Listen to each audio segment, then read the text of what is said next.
Good morning प्यारे बच्चों। आज हम एक नया टॉपिक शुरू करने जा रहे हैं। आज का हमारा टॉपिक है विशेषण और उसके भेद।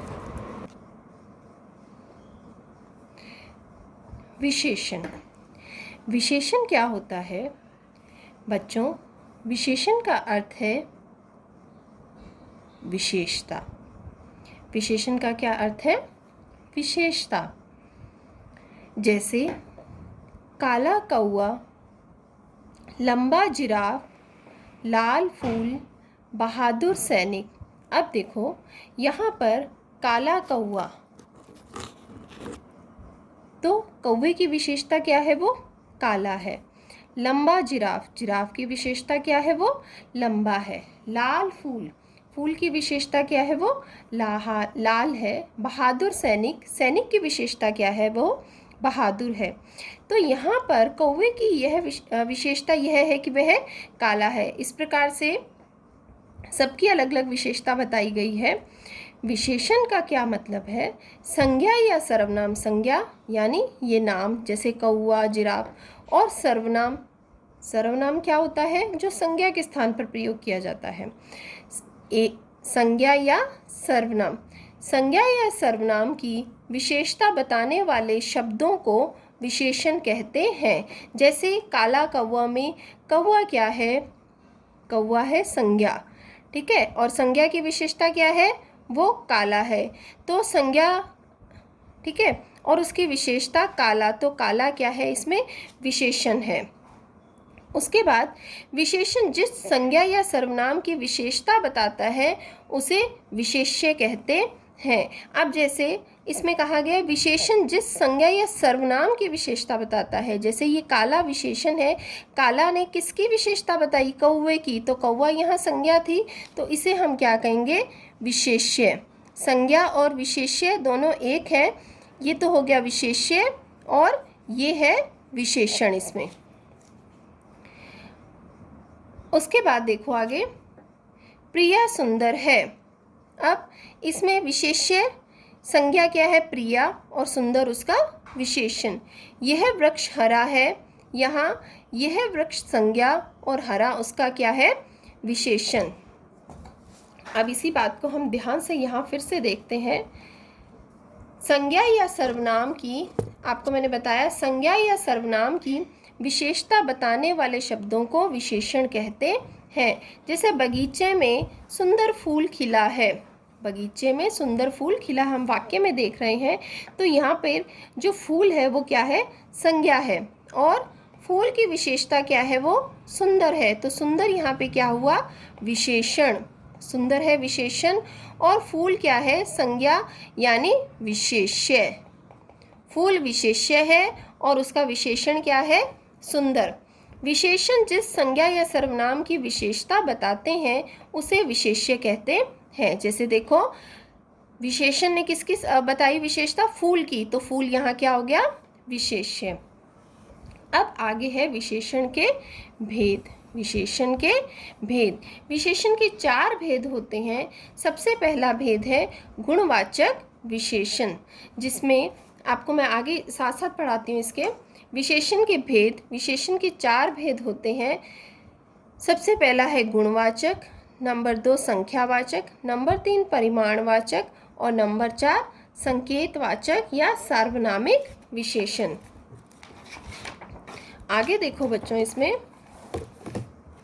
सबसे पहले है गुणवाचक विशेषण।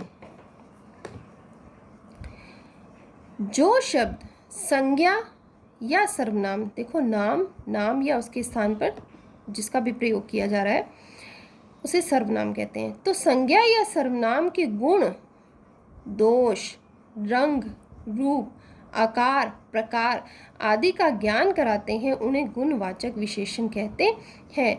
जैसे परिधि मीठा गीत गाती है, रावण दुष्ट राजा है, तो यहाँ राजा की विशेषता क्या है? वो दुष्ट है, और गीत की विशेषता क्या है? वो मीठा।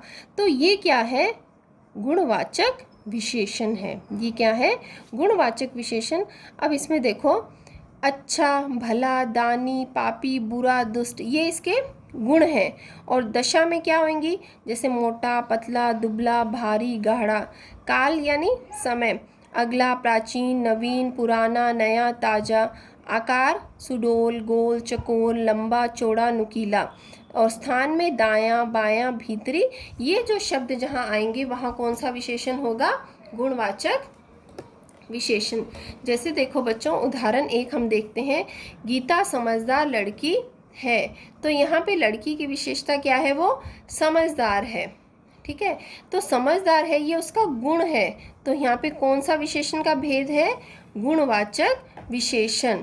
रतन एक बेईमान आदमी है। तो यहाँ आदमी की विशेषता क्या है, आदमी जो संज्ञा है इसकी विशेषता क्या है संज्ञा शब्द की, कि वो बेईमान है। तो बेईमान क्या है, उसका दोष, गुण भी आएगा इसमें और दोष भी आएगा। तो वो कौन सा सर्वनाम, क्या ये विशेषण कहलाएगा, गुणवाचक विशेषण। अब नंबर 2 है संख्यावाचक विशेषण। संख्या में क्या किसका बोध होता है, संख्या का। जो शब्द संज्ञा या सर्वनाम शब्दों की संख्या का बोध कराएं उन्हें संख्यावाचक विशेषण कहते हैं। जैसे इसके भी आगे 2 प्रकार हैं, निश्चित और अनिश्चित। वो इसलिए कि देखो कभी कभी संख्या निश्चित होती है और कभी कभी संख्या अनिश्चित होती है। तो जहाँ निश्चित है वहाँ निश्चित संख्यावाचक विशेषण, और जहाँ अनिश्चित है वहाँ अनिश्चित संख्यावाचक विशेषण। जैसे देखो, बाग में 4 पेड़ हैं।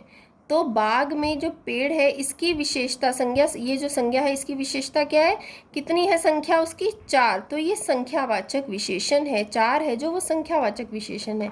माता जी ने 10 रुपए दिए। तो रुपए की विशेषता क्या है, वो कितने हैं, 10 रुपए हैं। तो जो 10 है वो क्या है, संख्यावाचक विशेषण। अनिश्चित में क्या है, हरीश कुछ सेब लाया। तो अब कुछ वो कितने हैं गिनती में हमें नहीं पता, वो कुछ है। तो यह अनिश्चित संख्यावाचक विशेषण है। जैसे कुछ लोग, अनेक, आम। अब इसी को फिर से देखते हैं उदाहरण के साथ। संख्यावाचक विशेषण, माँ ने कुछ पेंसिलें दी। अब पेंसिल की विशेषता क्या है, वो कुछ है, लेकिन कितनी है ये नहीं पता। तो ये अनिश्चित संख्यावाचक का उदाहरण है। मैंने 3 पुस्तकें खरीदी। ये पुस्तकें जो संज्ञा है इसका विशेषता क्या है, 3। तो 3 यहाँ विशेषण है, संख्या है, तो ये संख्यावाचक विशेषण है। उसके बाद आगे है परिमाणवाचक विशेषण। परिमाण मैंने होता है मापतोल। जो शब्द संज्ञा या सर्वनाम की मापतोल संबंधी विशेषता का ज्ञान कराते हैं उन्हें परिमाणवाचक विशेषण कहते हैं। परिमाण, परिमाण मैंने मापतोल। अब ये भी निश्चित और अनिश्चित। देखो नापतोल निश्चित भी हो सकता है, अनिश्चित भी। जैसे राम 2 लीटर दूध लाया। अब दूध को मापा जाता है, तोला जाता है, ठीक है, मापतोल आ गया इसमें। 2 लीटर दूध लाया, तो ये निश्चित परिमाणवाचक है। और मेरे पास बहुत पैसे हैं, ठीक है। या मैं कुछ लीटर दूध लाया। तो कुछ लीटर में तो समझ नहीं आ रहा ना वो कितना है, तो वो अनिश्चित परिमाणवाचक का उदाहरण है। जैसे थोड़ा सा दूध लाया, थोड़ा पानी, ज़्यादा पानी, वो सब अनिश्चित में आ जाएगा। अब इसके उदाहरण देखो फिर से। रमन 5 किलो शक्कर लाया। अब शक्कर तुली हुई है, देखो 5 किलो, तो वो क्या है, परिमाणवाचक का, निश्चित का। और सीता ने 3 मीटर कपड़ा लिया, ये भी क्या है, निश्चित परिमाणवाचक है इसमें। उसके बाद है संकेतवाचक या सार्वनामिक। जो सर्वनाम शब्द संज्ञा से पहले आकर लगते हैं। देखो सर्वनाम शब्द आएगा किससे पहले, संज्ञा से पहले, उन्हें सार्वनामिक विशेषण कहते हैं। जैसे वह कलम लाओ, तो कलम संज्ञा है, उससे पहले सर्वनाम क्या लगे, वह वाली जो कलम है वह लानी है, तो वह क्या है यहाँ, सार्वनामिक विशेषण। यह घड़ी मेरी है, तो घड़ी क्या है, संज्ञा, और उसके आगे सर्वनाम क्या लगा है, यह, तो यह सार्वनामिक विशेषण है। जैसे यह घर मेरा है, तो घर जो है, यह जो उसके आगे सर्वनाम आया है, ये कौन सा है, सार्वनामिक विशेषण। ये पुस्तकें रमन की हैं, तो ये जो संज्ञा है पुस्तकें, इसके आगे सर्वनाम क्या लगा है, ये, तो ये क्या है, सार्वनामिक विशेषण। उसके बाद ये थे विशेषण के 4 भेद। कौन कौन से भेद हमने पढ़े विशेषण के 4? गुणवाचक, संख्यावाचक, परिमाण और सार्वनामिक। ठीक है, गुण में उसके गुण, आकार, दोष, काल, आकार, इन सब का बोध होता है। संख्यावाचक में संख्या का बोध होता है, वो निश्चित भी हो सकती है, अनिश्चित भी हो सकती है। उसी प्रकार से परिमाण में मापतोल का बोध होता है, वो निश्चित भी हो सकता है, अनिश्चित भी हो सकता है। और सार्वनामिक या संकेतवाचक में क्या है कि सर्वनाम शब्द हैं वो संज्ञा से पहले आकर लगते हैं। उसके बाद है विशेषण की अवस्थाएं।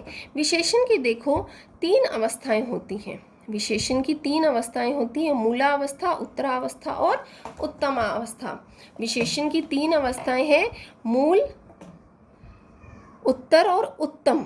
मूल, उत्तर और उत्तम। मूलावस्था में सामान्य प्रयोग होता है, ठीक है, और उत्तरावस्था में 2 वस्तुओं या व्यक्तियों में जब तुलना की जाती है तो उत्तरावस्था का प्रयोग होता है, और 2 या 2 से अधिक वस्तुओं और व्यक्तियों में जब तुलना की जाती है, श्रेष्ठ चुना जाता है, तो वहाँ उत्तमावस्था की विशेषण का प्रयोग होता है। जैसे इनमें मूलावस्था, इनमें विशेषणों का सामान्य प्रयोग होता है, यहाँ किसी के साथ तुलना नहीं की जाती। जैसे सीता एक सुंदर कन्या है, राम एक वीर बालक है, ये उनकी विशेषता बताई गई है, ना कि उनकी किसी के साथ तुलना की गई है। अब दूसरी है उत्तरावस्था, इसमें 2 व्यक्तियों या वस्तुओं की तुलना करके एक को न्यून अथवा अधिकता बतलाई जाती है, एक कम और एक ज़्यादा। जैसे सीता गीता से सुंदर है, तो सीता जो है वो गीता से सुंदर है। राम श्याम से अधिक वीर है, तो इन 2 में तुलना की गई है, और जो राम है वो अधिक वीर है। यहाँ पे कौन सी उत्तरावस्था है। उसके बाद है उत्तमावस्था। उत्तमावस्था में क्या है, इसमें 2 से अधिक व्यक्तियों या वस्तुओं की तुलना की जाती है, उनमें एक की दूसरी सब वस्तुओं या व्यक्तियों से न्यूनता या अधिकता बतलाई जाती है, एक को चुना जाता है उसमें से। जैसे राम सबसे वीर है, तो जितने भी बालक हैं, जितने भी पुरुष हैं, उन सब में राम जो है वो सबसे वीर है। सीता कक्षा में सुंदरतम है, तो कक्षा में जितने भी बच्चे हैं उन सब में सबसे सुंदर कौन है, सीता। तो ये इसका तीसरा रूप है, कौन सा, उत्तमा अवस्था। यहाँ कुछ विशेषणों की अवस्थाएं दी जा रही हैं, जैसे हम उसको चेंज कैसे करते हैं। सुंदर, अब सुंदर मूलावस्था की उत्तरावस्था और उत्तमावस्था क्या होगी। जब हम उत्तरावस्था बनाते हैं तो तर का प्रयोग होता है, और जब हम उत्तम बनाते हैं तो तम का प्रयोग होता है। ये बच्चों आपको याद रखना है। जैसे सुंदर से क्या बनेगा, सुंदरतर और सुंदरतम, अधिक अधिकतर, अधिकतम, उच्च उच्चतर, उच्चतम, कठोर कठोरतर, कठोरतम, तीव्र तीव्रतर, तीव्रतम, लघु लघुतर, लघुतम, महान महांतर, महानतम, कोमल कोमलतर, कोमलतम। इसी प्रकार से आगे है